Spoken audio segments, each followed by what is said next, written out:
नमस्कार दोस्तों, आप सभी का हमारे YouTube चैनल आइडियल देव क्लासेस में स्वागत है। दोस्तों, आज हम इस वीडियो के माध्यम से आपको प्राथमिक शिक्षक पात्रता परीक्षा विषय पर्यावरण प्रैक्टिस सेट के महत्वपूर्ण 30 प्रश्न बताएंगे जो आपकी परीक्षा में आने वाले प्रश्न है। ये मोस्ट इंपॉर्टेंट प्रश्न है और ये आपकी MPTT वर्ग 3 की परीक्षा के लिए इंपॉर्टेंट है। तो चलिए देखते हैं प्रीवियस ईयर ऑल क्वेश्चंस।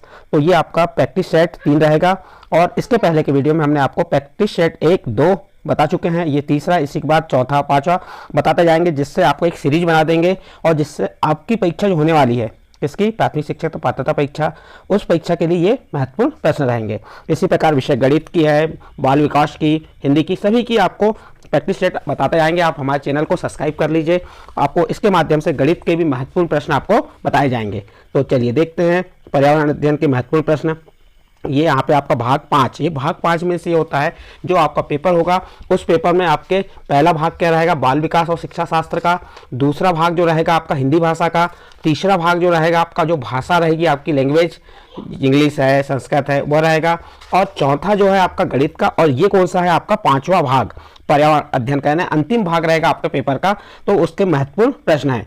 प्रश्न नंबर 1 है, क्या है, प्राथमिक सामाजिकरण है। ए नंबर, शुरुआती उम्र में परिवार एवं मित्रों से सीखना। बी नंबर, किशोरावस्था में समाज से सीखना। सी नंबर, प्राथमिक स्तर पर समाज से सीखना। डी नंबर, शिक्षकों का अनुसरण करना। प्रश्न था आपका प्राथमिक सामाजिकरण है। तो प्राथमिक यानी स्टार्टिंग जो होती है, शुरुआत ही होती है, तो इसका सही आंसर आ जाएगा ए नंबर, शुरुआती उम्र में परिवार एवं मित्रों से सीखना। तो इसका ए नंबर का ऑप्शन सही होगा। इसके बाद नेक्स्ट अगला प्रश्न आपका प्रश्न नंबर 2। प्रश्न नंबर 2 क्या कह रहा है, स्तनियों के यकृत की उत्की रचना की विशेषताएं हैं। प्रश्न क्या है, स्तनियों के यकृत की उत्की रचनाओं की विशेषताएं। ए नंबर, केवल गिल्सन संपुट और पित्त। बी नंबर, ग्रंथि कोशिका और ल्यूकोसाइट। सी नंबर, लिकोसाइट और पित्त नलिकाएं। डी नंबर, पित्त नलिकाएं, धमनिकाएं और शिराएं। ये चारों ऑप्शन में से आपको सही आंसर चुनना है। बताइए, चुनिए इसका सही आंसर क्या होगा। तो इसका सही आंसर आ जाएगा आपका ए नंबर, केवल गिल्सन संपुट और पित्त स्तनियों के यकृत की उत्की रचना की विशेषता है। तो आपका ए नंबर का ऑप्शन सही हो जाएगा। नेक्स्ट अगला प्रश्न है आपका प्रश्न नंबर 3। प्रश्न नंबर 3 में क्या है, आंतरी रसाकुर आंत के पश्च भाग में अधिक और बड़े होते हैं क्योंकि इस भाग में ए नंबर, पाचन क्रिया तीव्र होती है। बी नंबर, रुधिर की आपूर्ति अधिक होती है। सी नंबर, रुधिर की आपूर्ति कम होती है। डी नंबर, पचे हुए पोषक पदार्थ अधिक होते हैं। तो प्रश्न क्या है, आंतरी रसाकुर आंत के पश्च भाग में अधिक और बड़े होते हैं क्योंकि इस भाग में। तो इसका सही आंसर आ जाएगा आपका डी नंबर, पचे हुए पोषक पदार्थ अधिक होते हैं। आपका प्रश्न नंबर 3 कंप्लीट हुआ। नेक्स्ट प्रश्न है आपका प्रश्न नंबर 4। प्रश्न नंबर 4 क्या है, यूट क्या होते हैं। प्रश्न नंबर 4 में दिया आपको यूट क्या होते हैं। ए नंबर, भील जनजाति के आवास। सी नंबर, किर्गिज लोगों के आवास। और सी नंबर, अपाचे लोगों के घर।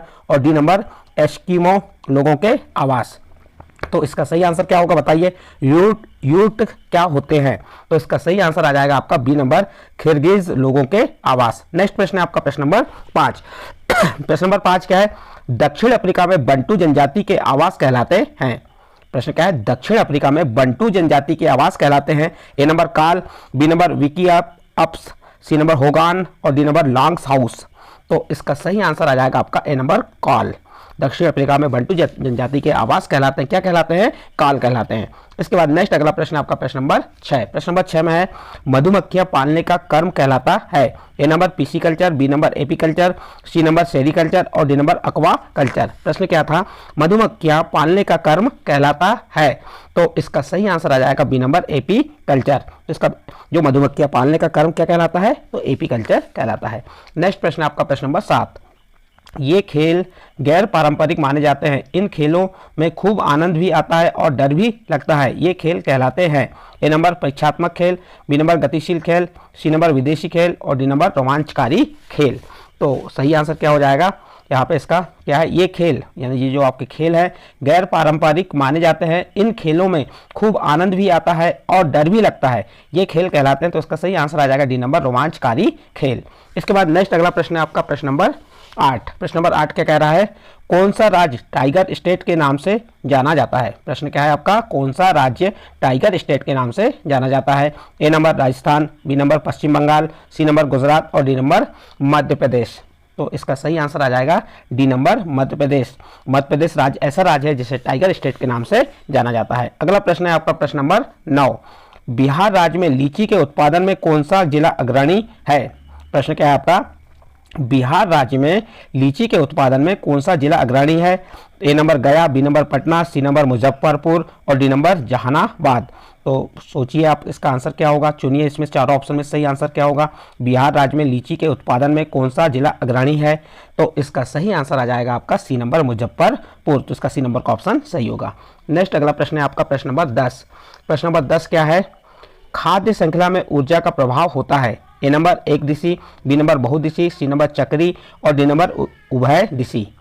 प्रश्न क्या है आपका, खाद्य श्रृंखला में ऊर्जा का प्रभाव होता है? तो इसका सही आंसर आ जाएगा आपका ए नंबर एक दिशी। खाद्य श्रृंखला में ऊर्जा का प्रभाव कैसा होता है? तो खाद्य श्रृंखला में ऊर्जा का प्रभाव एक दिशी होता है। इसके बाद नेक्स्ट आपका प्रश्न है प्रश्न नंबर 11। पारितंत्र में ऊर्जा का प्राथमिक स्रोत है? ए नंबर वनस्पति, बी नंबर सूर्य का प्रकाश, सी नंबर परमाणु ऊर्जा और डी नंबर भोजन। प्रश्न था आपका पारितंत्र में ऊर्जा का प्राथमिक स्रोत है, तो आपका उत्तर हो जाएगा आप ए नंबर वनस्पति। पारितंत्र में ऊर्जा का प्राथमिक स्रोत वनस्पति है। नेक्स्ट अगला प्रश्न है आपका प्रश्न नंबर 12।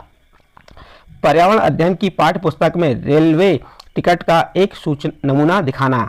देखिए पर्यावरण अध्ययन की पाठ्य पुस्तक, जो पर्यावरण अध्ययन की जो पाठ्य पुस्तक है में रेलवे टिकट का, इसका रेलवे टिकट का एक नमूना दिखाना। ए नंबर बच्चों को रेल के किराए के बारे में बताता है, बी नंबर टिकट में प्रयुक्त विभिन्न संक्षिप्त अक्षरों का ज्ञान उपलब्ध कराता है, सी नंबर निष्कर्ष पर पहुंचने की बच्चों की कुशलता पर विकास करता है, डी नंबर बच्चों को वास्तविक जानकारी में अंततः क्रिया करने का अवसर देता है, साथ ही अवलोकन की कुशलता का विकास करता है। तो बताइए इसका सही आंसर क्या होगा। प्रश्न नंबर 12 चारों ऑप्शन में से आपको चुन के बताना इसका सही आंसर क्या होगा। तो इसका सही आंसर आ जाएगा आपका डी नंबर, बच्चों को वास्तविक जानकारी में अंतः क्रिया करने का अवसर देता है, साथ ही अवलोकन की कुशलता का विकास करता है। तो इसका डी नंबर का ऑप्शन सही होगा। नेक्स्ट प्रश्न है आपका प्रश्न नंबर 13। दत्त कार्य के संबंध में निम्नलिखित में से कौन सा कथन सही है? देखिए कौन सा निम्नलिखित यानी 4 कथन दिए हैं। ए नंबर प्रतिदिन विविधता और अभ्यास कराने के लिए कक्षा कार्य और फिर गृह कार्य के रूप में दत्त कार्य करने की आवश्यकता है। फिर बी नंबर क्या है इसका, बी नंबर में दिया दत्त कार्य आकलन का एकमात्र तरीका है। सी नंबर दत्त कार्य बच्चों को सूचना खोजने, अपने विचारों का निर्माण करने और उन्हें उच्चारित करने का अवसर प्रदान करता है। और इसका डी नंबर है दत्त कार्य अभिभावकों, भाइयों या बहनों द्वारा अपनी क्षमता के अनुसार किया जा सकता है। तो सोचिए इसका सही आंसर क्या हो सकता है। दत्त कार्य के संबंध में निम्नलिखित में से कौन सा कथन सही है? तो इसका सही आंसर आ जाएगा आपका सी नंबर, दत्त कार्य बच्चों को सूचना खोजने, अपने विचारों का निर्माण करने और उन्हें उच्चारित करने का अवसर प्रदान करता है। ये आपका प्रश्न नंबर 13 कंप्लीट हुआ। इसके बाद नेक्स्ट आपका प्रश्न है आपका प्रश्न नंबर 14। प्रश्न नंबर 14 क्या है, पर्यावरण जागरूकता का किसके द्वारा सृजन किया जा सकता है? प्रश्न क्या है, पर्यावरण जागरूकता का किसके द्वारा सृजन किया जा सकता है? ए नंबर व्याख्यान, बी नंबर क्षेत्रीय भ्रमण, सी नंबर समूह वार्तालाप और डी नंबर अध्ययन।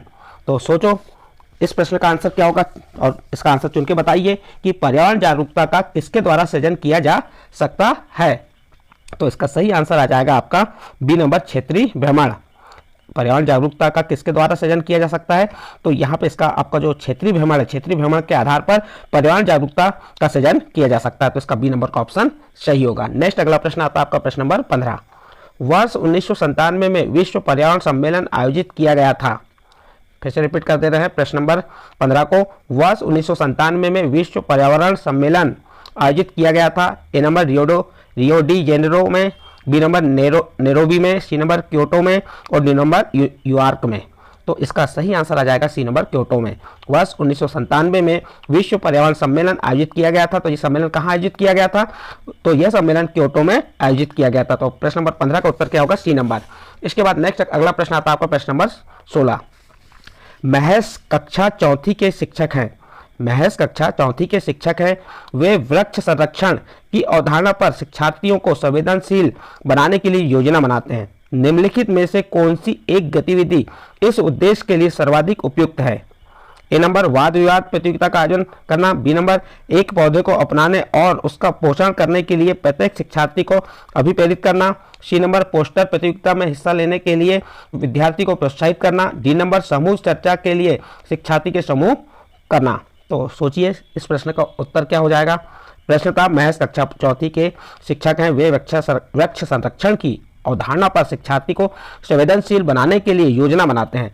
निम्नलिखित में से कौन सी एक गतिविधि इस उद्देश्य के लिए सर्वाधिक उपयुक्त है? तो इसका सही आंसर आ जाएगा बी नंबर, एक पौधे को अपनाने और उसका पोषण करने के लिए प्रत्येक शिक्षार्थी को अभिप्रेरित करना। इसका बी नंबर का ऑप्शन सही होगा। नेक्स्ट प्रश्न है आपका प्रश्न नंबर 17। पर्यावरण अध्ययन में बच्चे शिल्पकला और चित्रकला के समूह में सीखना विशेष रूप से पसंद करते हैं, क्योंकि पहला नंबर, यह सहपाठी अधिगम को बढ़ावा देता है। दूसरा नंबर, यह सामाजिक अधिगम को बढ़ावा देता है। तीसरा नंबर, जब बच्चों को सृजनात्मकता को प्रशंसा की जाती है तो वे खुश होते हैं, वह उसके प्रति प्रेरित भी होते हैं। और चौथा नंबर, यह कक्षा में अनुशासन को बढ़ाता है। तो सही विकल्प चुन के बताइए। ये 4 ऑप्शन दिए, चारों ऑप्शन में से इसका सही विकल्प क्या है, आपको वह चुन के बताना है।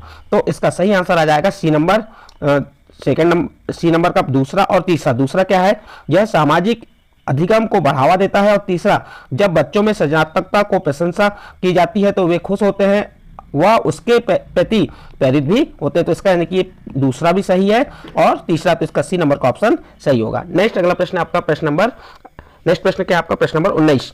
पर्यावरण अध्ययन के शिक्षकों को, प्रश्न क्या है, पर्यावरण अध्ययन के शिक्षकों को ए नंबर, बच्चों की दृष्टिकोण को स्वीकार करना एवं सम्मान देना चाहिए। बी नंबर, अभिभावकों के विचार को स्वीकार करना एवं सम्मान देना चाहिए। सी नंबर, विशेषतः लोगों पर ध्यान देना चाहिए। डी नंबर, विशेषतः पुस्तकों और परीक्षाओं पर ध्यान देना चाहिए। तो आपका प्रश्न क्या था? प्रश्न था, पर्यावरण अध्ययन के शिक्षकों को क्या करना चाहिए? तो इसका सही आंसर आ जाएगा ए नंबर, बच्चों के दृष्टिकोण को स्वीकार करना एवं सम्मान देना चाहिए। इसके बाद नेक्स्ट अगला प्रश्न है आपका प्रश्न नंबर 20। राष्ट्रीय पाठ्यचर्या की रूपरेखा 2005 प्राथमिक स्तर पर पर्यावरण अध्ययन शिक्षण का प्रमुख उद्देश्य होना चाहिए। फिर से रिपीट कर दे रहे हैं प्रश्न को। प्रश्न क्या है, राष्ट्रीय पाठ्यचर्या की रूपरेखा 2005 प्राथमिक स्तर पर पर्यावरण अध्ययन शिक्षण का प्रमुख उद्देश्य होना चाहिए। ए नंबर, विषय की आधारभूत संकल्पनाओं की आधारभूत समझ का विकास। बी नंबर, विषय के आधारभूत सिद्धांतों को स्मरण करना। सी नंबर, कक्षी अधिगम को विद्यालय के बाहर के जीवन से जोड़ना। और डी नंबर, स्वतंत्र रूप से प्रयोग करने की कुशलता अर्जित करना। तो बताइए सही आंसर क्या होगा, चुनिए इसका सही आंसर। तो इसका सही आंसर आ जाएगा डी नंबर, स्वतंत्र रूप से प्रयोग करने की कुशलता अर्जित करना। इसके बाद नेक्स्ट अगला प्रश्न है आपका प्रश्न नंबर 21। प्रश्न नंबर 21 क्या है, पर्यावरण अध्ययन में एक अच्छे दत्त कार्य का मुख्य लक्ष्य होना चाहिए। ए नंबर, प्रभावी अधिगम के लिए पाठ की दोहराई। बी नंबर, समय का बेहतर उपयोग सुनिश्चित करना। सी नंबर, शिक्षार्थी को अनुशासन में बनाए रखना। डी नंबर, अधिगम विस्तार के अवसर उपलब्ध कराना। तो सोचिए इसका आंसर क्या होगा और उसका आंसर सुन के बताइए। तो इसका सही आंसर आ जाएगा डी नंबर, अधिगम विस्तार के अवसर उपलब्ध कराना। पर्यावरण अध्ययन में एक अच्छे दत्त कार्य का मुख्य लक्ष्य होना चाहिए। तो उसका क्या लक्ष्य होना चाहिए? तो उसका लक्ष्य होना चाहिए कि अधिगम विस्तार के अवसर उपलब्ध करना। इस प्रकार से आपका प्रश्न नंबर 21 कंप्लीट। इसके बाद नेक्स्ट अगला प्रश्न है आपका प्रश्न नंबर 22। प्रश्न नंबर 22 है, प्लेग है। प्रश्न क्या है आपका? प्लेग है। तो प्लेग एक जीवाणु जनित बीमारी है। प्लेग क्या है? एक जीवाणु जनित बीमारी है। यह एक संक्रमण रोग है जो पास्टयूरेला पेस्टिस नामक जीवाणु के कारण फैलता है। कौन? प्लेग। इसकी मानव का फेफड़ा प्रभावित होता है। इससे क्या होता है? प्लेग से मानव का फेफड़ा कैसा होता है? प्रभावित होता है। चूहा प्लेग रोग का वाहक होता है। जो चूहा होता है वह प्लेग रोग का क्या होता है? वाहक होता है। इसका अन्य नाम ब्लैक डेथ, टाउन पेस्ट भी है। आदमी की यह रोग प्रत्यक्ष संसर्ग अथवा पिस्सू दस्त से लगता है। यह तीव्र गति से बढ़ता है। यह कभी कभी निमोनिया का रूप धारण करता है। तो यह आपको प्लेग के बारे में बताएं। प्लेग एक जीवाणु जनित बीमारी है। तो प्लेग कैसी है? जीवाणु जनित बीमारी है। तो यहाँ पर देखिए ए नंबर क्या दिया है? विषाणु जनित बीमारी। बी नंबर कवक जनित बीमारी। सी नंबर जीवाणु जनित बीमारी। डी नंबर खनिज जनित बीमारी। तो इसका सही आंसर आपका होगा जीवाणु जनित बीमारी। प्लेग कैसी बीमारी है? जीवाणु जनित बीमारी है। इसके बाद नेक्स्ट प्रश्न है आपका प्रश्न नंबर 23। निम्न में से किस मिट्टी का विस्तार भारत के सर्वाधिक क्षेत्र पर है? ए नंबर काली मिट्टी, बी नंबर जलोढ़ मिट्टी, सी नंबर लाल मिट्टी और डी नंबर बलुई मिट्टी। प्रश्न क्या है आपका? निम्न यानी 4 मिट्टी है, काली मिट्टी, जलोढ़ मिट्टी, लाल मिट्टी, बलुई मिट्टी में से किस मिट्टी का विस्तार भारत के सर्वाधिक क्षेत्र में है? तो इसका सही आंसर आ जाएगा बी नंबर जलोढ़ मिट्टी। कौन सी मिट्टी आएगा? जलोढ़ मिट्टी। भारत की सर्वाधिक क्षेत्रों पर जलोढ़ मिट्टी का विस्तार है। जो भारत का सर्वाधिक क्षेत्र है उसमें कौन सी मिट्टी का विस्तार है? जलोढ़ मिट्टी का विस्तार है। भारत के भूभाग का लगभग 40 से 45% भाग पर जलोढ़ मिट्टी पाई जाती है। जलोढ़ मिट्टी कितने प्रतिशत भाग में पाई जाती है? भारत में 40 से 45% भाग में पाई जाती है। जलोढ़ मिट्टी का निर्माण नदियों द्वारा बहाकर लाई गई मिट्टी से होता है। इस मिट्टी में नाइट्रोजन, फास्फोरस आदि उर्वरकों की कमी पाई जाती है, परंतु ह्यूमस की मात्रा पर्याप्त होती है। यह मिट्टी कृषि के लिए सर्वाधिक उपयुक्त है। कौन सी मिट्टी की बात की हमने? जलोढ़ मिट्टी की बात की है। ये जलोढ़ मिट्टी जो है का विस्तार भारत में सर्वाधिक क्षेत्र में है। प्रश्न था आपका, निम्न में से किस मिट्टी का विस्तार भारत में के सर्वाधिक क्षेत्र में? तो आपका उत्तर हो जाएगा बी नंबर, जलोढ़ मिट्टी। इसके बाद नेक्स्ट आपका प्रश्न है प्रश्न नंबर 24, इकोसिस्टम की सही परिभाषा क्या है? प्रश्न क्या है आपका? प्रश्न नंबर 24, इकोसिस्टम की सही परिभाषा क्या है? ए नंबर, परस्पर क्रिया करने वाला जीव समुदाय। बी नंबर, किसी स्थान का अजीवी घटक। सी नंबर, पृथ्वी और वायुमंडल के क्षेत्र जहां जीव रहते हैं। डी नंबर, जीव समुदाय और उसके वातावरण का संतुलित तंत्र। प्रश्न था आपको, इकोसिस्टम की सही परिभाषा क्या है? तो इसका सही आंसर आ जाएगा, इसका सही आंसर क्या होगा प्रश्न नंबर? तो इसका सही आंसर आ जाएगा डी नंबर, जीव समुदाय और उसके वातावरण का संतुलित तंत्र क्या है? इकोसिस्टम है। तो देखिए, इकोसिस्टम के बारे में आपको और बता दे रहे हैं। पारिस्थितिक तंत्र, पारिस्थितिक तंत्र एक प्राकृतिक इकाई है जिसमें एक क्षेत्र विशेष के सभी जीवधारी अर्थात पौधे, जानवर और अणुजीव शामिल हैं, जो कि अपने अजैव पर्यावरण के साथ अंतःक्रिया करके संपूर्ण जैविक इकाई बनाते हैं। इस प्रकार पारितंत्र अंतःआश्रित अवयवों की एक इकाई है जो एक ही आवास को बांटते हैं। पारितंत्र क्या होता है? आमतौर पर अनेक खाद्य जाल बनाते हैं जो पारिस्थितिक तंत्र के भीतर इन जीवों को अंत्योआश्रय और ऊर्जा का प्रभाव दिखाते हैं, जैसे तालाब, वन आदि। इस प्रकार से आप इस प्रश्न का जो आपका इकोसिस्टम की सही परिभाषा है, तो सही आंसर आ जाएगा इसका, जीव समुदाय और उसके वातावरण का संतुलित तंत्र क्या कहलाता है? इकोसिस्टम कहलाता है। ये आपका प्रश्न नंबर 24 कंप्लीट हुआ। इसके बाद नेक्स्ट अगला प्रश्न आता है आपको प्रश्न नंबर 25। प्रश्न नंबर 25 है, मानव विकास के क्रम में 2 पैरों पर चलने का सबसे बड़ा लाभ है। प्रश्न क्या है? मानव विकास के क्रम में 2 पैरों पर चलने का सबसे बड़ा लाभ है। ए नंबर, शरीर को अच्छी प्रकार, ए नंबर क्या है? शरीर को अच्छी प्रकार आधार देना। बी नंबर, शरीर का भार कम होना। सी नंबर, हाथ स्वतंत्र रूप से मस्तिष्क की आज्ञा अनुसार कार्य कर सकते हैं। और डी नंबर, अधिक तेज चलना। तो इसका सही आंसर आ जाएगा सी नंबर, हाथ स्वतंत्र रूप से मस्तिष्क की आज्ञा अनुसार कार्य कर सकते हैं। मानव विकास के क्रम में 2 पैरों पर चलने का सबसे बड़ा लाभ क्या है? हाथ स्वतंत्र रूप से मस्तिष्क की आज्ञा अनुसार कार्य कर सकते हैं। देखिए, इसमें जो मानव विकास क्रम में 2 पैरों से चलने का मुख्य कारण यह होता है कि मानव के 2 हाथ स्वतंत्र हो जाते हैं तथा मस्तिष्क भी आज्ञा अनुसार कार्य करने को स्वतंत्र होते हैं। इससे कार्य करने में कुशलता का विकास होता है तथा कार्य भी तेजी से पूरा होता है। सभी जंतुओं में मानव ही 2 पैरों पर सीधा खड़ा होकर चलता है। देखिए, आप जानते हैं कि सभी जंतुओं में मानव ऐसा है जो 2 पैरों पर सीधा खड़ा होकर चलता है, जिसका लाभ यह है कि मनुष्य अधिक तेज चाल से चलता है। जिसका क्या लाभ है? जिसका लाभ यह है कि मनुष्य अधिक तेज चाल से चलता है। तो इसका हमने आपको जो बताए थे, हाथ स्वतंत्र रूप से मस्तिष्क की आज्ञा अनुसार कार्य करते हैं, फिर दिया है अधिक तेज चाल। तो इसका सही आंसर आएगा आपका जो है सी नंबर का ही रहेगा, हाथ स्वतंत्र रूप से मस्तिष्क की आज्ञा अनुसार कार्य कर सकते हैं। क्योंकि मानव विकास के क्रम में 2 पैरों पर चलने का मुख्य कारण यह होता है कि मानव 2 हाथ स्वतंत्र हो जाते हैं तथा मस्तिष्क भी आज्ञा अनुसार कार्य क्या करता है? आज्ञा अनुसार कार्य कर सकते हैं। और यहाँ इसका लाभ ये भी है कि मनुष्य अधिक तेज चाल से चलता है। लेकिन इसका सबसे महत्वपूर्ण लाभ, सबसे बड़ा लाभ क्या होगा? हाथ स्वतंत्र रूप से मस्तिष्क की आज्ञा अनुसार कार्य कर सकते हैं। इस प्रकार आपका प्रश्न नंबर 25 का उत्तर कंप्लीट हुआ। नेक्स्ट प्रश्न आपका प्रश्न नंबर 26, भूकंप की तीव्रता नापने के यंत्र को क्या कहते हैं? A number, physiograph. C number, seismograph. D number, cardiograph. और सी नंबर, कार्डियोग्राफ। और डी नंबर, बेरोग्राफ। तो प्रश्न क्या था आपका, भूकंप की तीव्रता नापने के यंत्र को क्या कहते हैं? तो इसका सही आंसर आ जाएगा बी नंबर, सिस्मोग्राफ। क्या कहते हैं? भूकंप की तीव्रता नापने वाले यंत्र को सिस्मोग्राफ कहते हैं। तो देखिए, जो भूकंप की तीव्रता मापने के लिए सिस्मोग्राफ नामक यंत्र का प्रयोग किया जाता है। भूकंप की तीव्रता मापने के लिए किस यंत्र का प्रयोग किया जाता है? सिस्मोग्राफ नामक यंत्र का प्रयोग किया जाता है। इस यंत्र में रिएक्टर पैमाने का प्रयोग किया जाता है। इस यंत्र में किसका प्रयोग किया जाता है? रिएक्टर पैमाने का प्रयोग किया जाता है, जिसमें 0 से 9 अंक तक चिन्हित होता है तथा प्रत्येक बढ़ता हुआ अंक भूकंप की बढ़ती हुई तीव्रता को प्रदर्शित करता है तथा अगला अंक पिछले अंक से 10 गुना अधिक भूकंप की तीव्रता बताता है। इस प्रकार से आपका जो प्रश्न था, इस प्रश्न का उत्तर कंप्लीट हुआ। नेक्स्ट अगला प्रश्न आता है आपका प्रश्न नंबर 27। निम्नलिखित वाहनी ईंधनों में से किसको आजकल पर्यावरण स्नेही माना जाता है?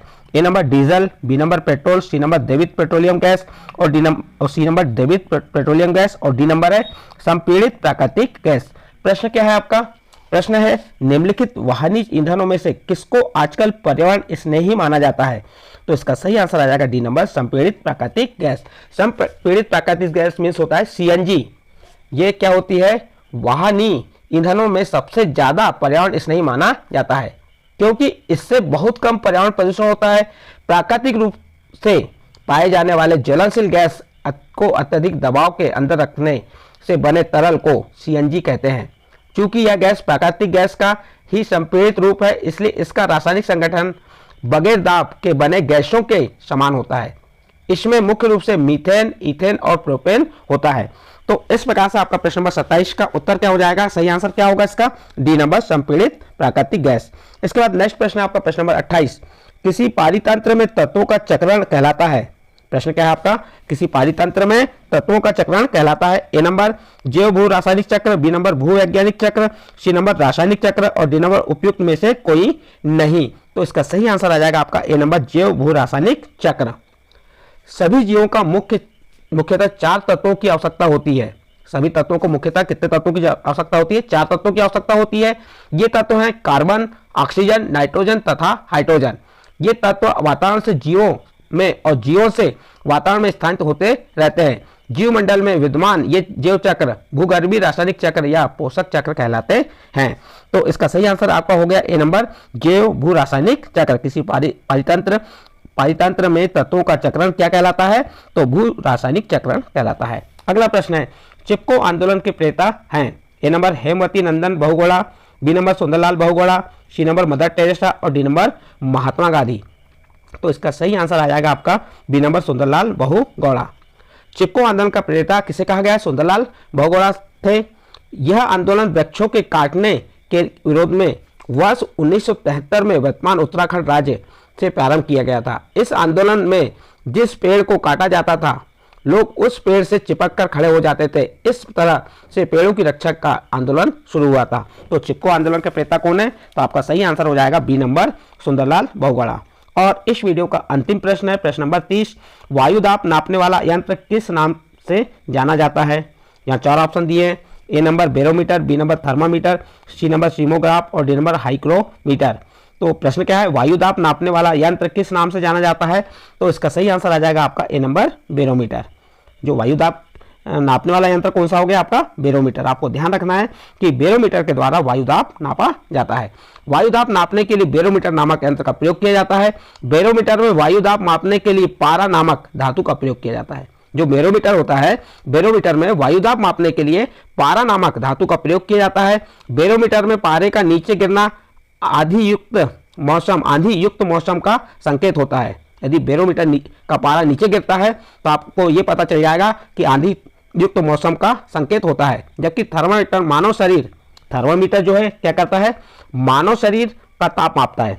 थर्मामीटर मानव शरीर का ताप मापता है। सिस्मोग्राफ भूकंपीय तीव्रता को नापता है। और हाइपोमीटर जो हाइपोमीटर है ये वायुमंडल की आर्द्रता मापता है। तो इस प्रकार से यहाँ आपके 4 प्रश्न बन सकते हैं। पहला प्रश्न था वायुदाब मापने का यंत्र किस नाम से जाना जाता है? तो आप उत्तर बता देंगे बैरोमीटर से।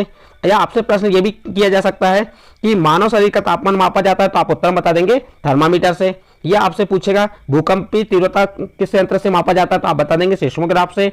और वायुमंडल की आर्द्रता किसके द्वारा मापी जाती है? तो यह है हाइग्रोमीटर द्वारा। इस प्रकार से दोस्तों साथियों, आपको मैंने इस वीडियो के माध्यम से 30 प्रश्न बताया। ये 30 प्रश्न आपके पर्यावरण अध्ययन के थे, क्योंकि आपके पर्यावरण अध्ययन के अंतर्गत 30 प्रश्न पूछे जाएंगे और वो 30 अंक के ही रहेंगे। और ये जो प्रश्न है पर्यावरण अध्ययन के, ये बहुत ही महत्वपूर्ण प्रश्न है आपकी तैयारी के लिए। बहुत कहें तो इंपॉर्टेंट प्रश्न है, इसलिए आप तैयारी कीजिए। यदि आपने हमारे चैनल को सब्सक्राइब नहीं किया तो आप हमारे चैनल को सब्सक्राइब कर लीजिए और इस वीडियो को अन्य ग्रुप में शेयर जरूर कीजिए।